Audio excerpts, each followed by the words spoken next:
Ass and the Lap Dog. There was once an ass whose master also owned a lap dog.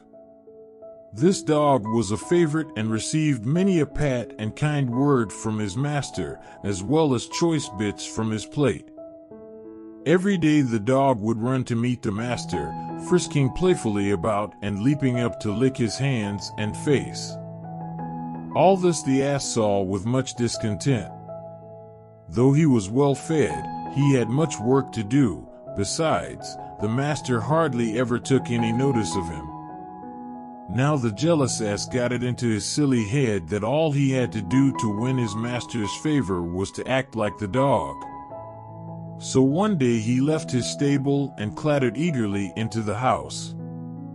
Finding his master seated at the dinner table, he kicked up his heels and, with a loud bray, pranced giddily around the table, upsetting it as he did so. Then he planted his forefeet on his master's knees and rolled out his tongue to lick the master's face, as he had seen the dog do. But his weight upset the chair, and ass and man rolled over together in the pile of broken dishes from the table. The master was much alarmed at the strange behavior of the ass, and calling for help, soon attracted the attention of the servants. When they saw the danger the master was in from the clumsy beast, they set upon the ass and drove him with kicks and blows back to the stable. There they left him to mourn the foolishness that had brought him nothing but a sound beating.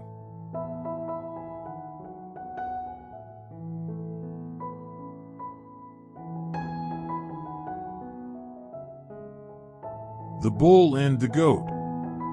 A bull once escaped from a lion by entering a cave which the goat herds used to house their flocks in stormy weather and at night. It happened that one of the goats had been left behind, and the bull had no sooner got inside than this goat lowered his head and made a rush at him, butting him with his horns. As the lion was still prowling outside the entrance to the cave, the bull had to submit to the insult. "Do not think," he said, "that I submit to your cowardly treatment because I am afraid of you. When that lion leaves, I'll teach you a lesson you won't forget."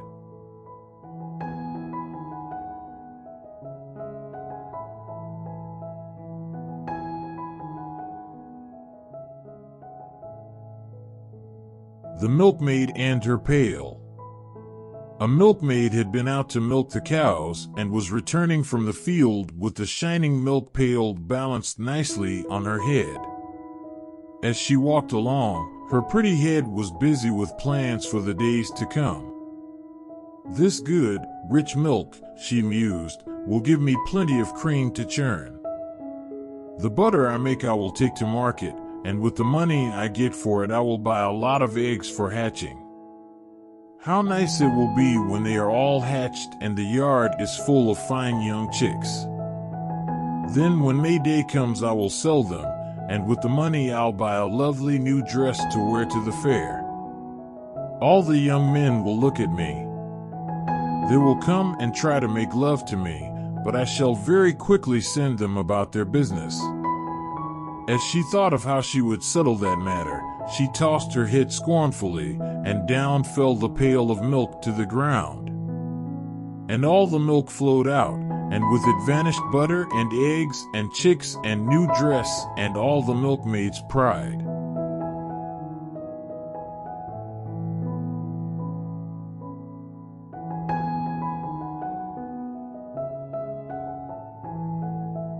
The Miser.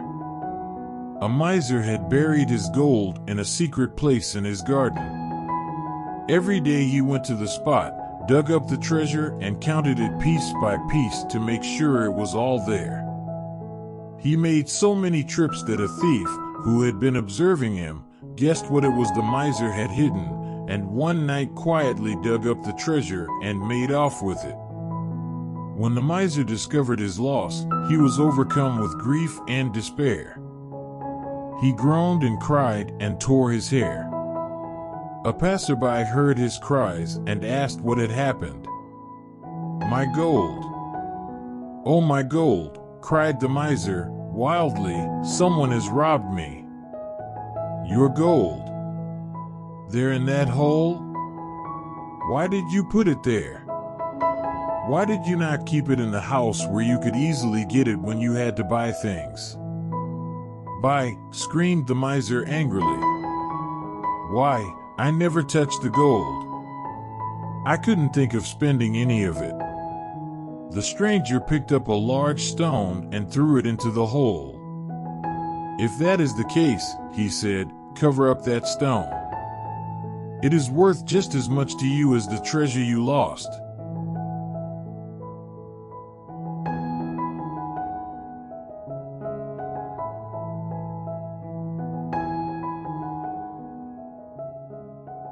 The Wolf and the House Dog.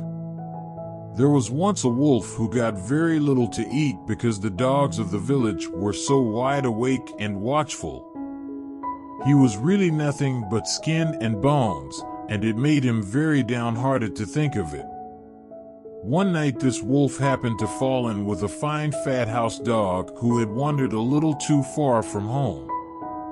The wolf would gladly have eaten him then and there, but the house dog looked strong enough to leave his marks should he try it. So the wolf spoke very humbly to the dog, complimenting him on his fine appearance. You can be as well fed as I am if you want to, replied the dog. Leave the woods, there you live miserably. Why, you have to fight hard for every bite you get. Follow my example and you will get along beautifully. What must I do? Asked the wolf. Hardly anything, answered the house dog. Chase people who carry canes, bark at beggars, and fawn on the people of the house. In return you will get tidbits of every kind, chicken bones, choice bits of meat, sugar, cake, and much more beside, not to speak of kind words and caresses. The wolf had such a beautiful vision of his coming happiness that he almost wept. But just then he noticed that the hair on the dog's neck was worn and the skin was chafed. What is that on your neck? Nothing at all, replied the dog. What? Nothing. Oh, just a trifle. But please tell me. Perhaps you see the mark of the collar to which my chain is fastened. What? A chain? Cried the wolf. Don't you go wherever you please? Not always. But what's the difference? Replied the dog. All the difference in the world. I don't care a rap for your feasts, and I wouldn't take all the tender young lambs in the world at that price. And away ran the wolf to the woods.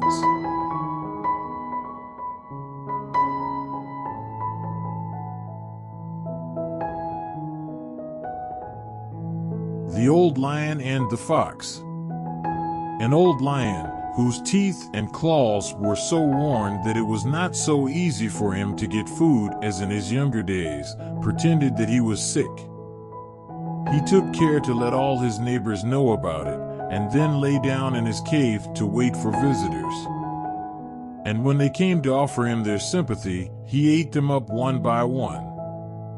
The fox came too, but he was very cautious about it. Standing at a safe distance from the cave, he inquired politely after the lion's health. The lion replied that he was very ill indeed, and asked the fox to step in for a moment. But Master Fox very wisely stayed outside, thanking the lion very kindly for the invitation. I should be glad to do as you ask, he added, but I have noticed that there are many footprints leading into your cave and none coming out. Pray tell me, how do your visitors find their way out again?